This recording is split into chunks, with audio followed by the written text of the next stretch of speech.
जय श्री कृष्ण।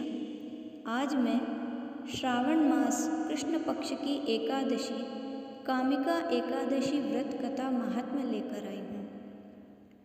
कुंती पुत्र धर्मराज युधिष्ठिर बोले कि हे भगवान, अब आप मुझे श्रावण मास के कृष्ण पक्ष की एकादशी का नाम क्या है तथा इसकी विधि क्या है, इसमें कौन से देवता की पूजा होती है। श्री कृष्ण बोले, हे राजन, इस एकादशी की कथा कहता हूँ, सुनो। एक समय इस एकादशी की पावन कथा को भीष्म पितामह ने लोकहित के लिए नारद जी से कहा था। एक समय नारद जी ने पूछा कि हे पितामह, आज मेरी श्रावण के पक्ष कृष्ण पक्ष की एकादशी की कथा सुनने की इच्छा है, अतः अब आप एकादशी की व्रत कथा विधि सहित सुनाइए। भीष्म पितामह नारद के वचनों को सुनकर बोले, आपने मुझसे अत्यंत सुंदर प्रश्न किया है, आप ध्यान से सुनिए। श्रावण कृष्ण पक्ष की एकादशी का नाम कामिका है। एकादशी की कथा के सुनने मात्र से ही वाजपेय यज्ञ का फल मिलता है। कामिका एकादशी के व्रत में शंख चक्र गदाधारी विष्णु भगवान की पूजा होती है। जो मनुष्य इस एकादशी की धूप दीप नैवेद्य आदि से भगवान विष्णु की पूजा करते हैं, उन्हें गंगा स्नान के फल से भी बड़ा फल मिलता है। सूर्य या चंद्र ग्रहण में केदार और कुरुक्षेत्र में स्नान करने से जो पुण्य फल मिलता है, वह पुण्य विष्णु भगवान की भक्तिपूर्वक पूजा करने से मिल जाता है। श्री विष्णु भगवान के पूजन का फल समुद्र और वन सहित पृथ्वी दान करने और सिंह राशि वालों को गोदावरी नदी में स्नान करने के फल से भी अधिक होता है। व्यतिपात में गंडकी नदी में स्नान करने से जो फल मिलता है, वह फल भगवान की पूजा करने से मिलता है। संसार में भगवान की पूजा का फल सबसे अधिक है। भगवान की पूजा का फल श्रावण मास के कृष्ण पक्ष की एकादशी के फल के बराबर है। अतः भक्तिपूर्वक भगवान की पूजा न बन सके तो श्रावण कृष्ण पक्ष की कामिका एकादशी का व्रत अवश्य करना चाहिए। आभूषणों से युक्त बछड़ा सहित गौदान करने से जो फल मिलता है, वह फल कामिका एकादशी के व्रत से मिल जाता है। जो उत्तम द्विज श्रावण कृष्ण पक्ष की कामिका एकादशी का व्रत करते हैं तथा श्री विष्णु भगवान की पूजा करते हैं, उससे समस्त देव, नाग, किन्नर, पितृ आदि की पूजा होती है। इसलिए पापी से डरने वाले व्यक्तियों को विधि विधान सहित इस व्रत को करना चाहिए।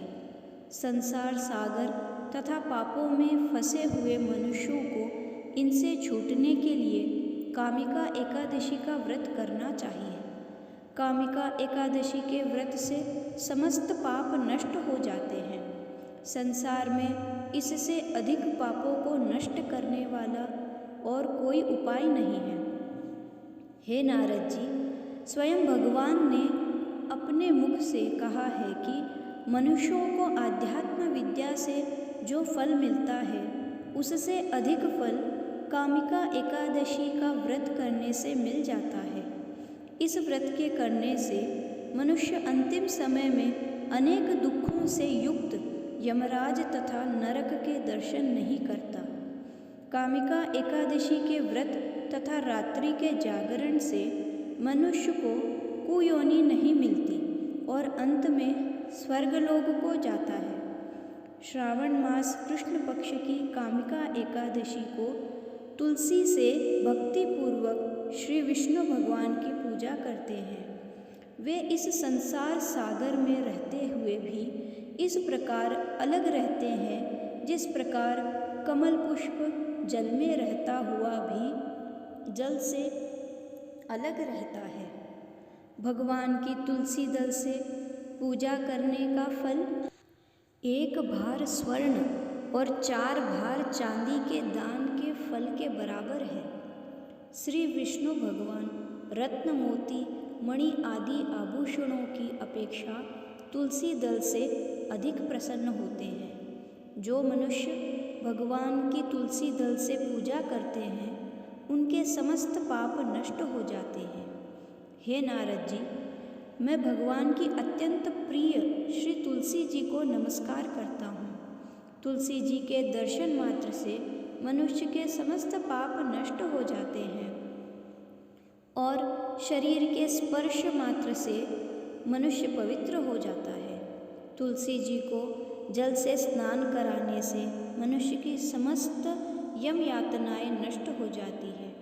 जो मनुष्य तुलसी जी को भक्तिपूर्वक भगवान के चरण कमलों में अर्पित करता है, उसे मुक्ति मिलती है। जो मनुष्य इस कामिका एकादशी की रात्रि को जागरण करते हैं और दीपदान करते हैं, उनके पुण्यों को लिखने में चित्रगुप्त भी असमर्थ है।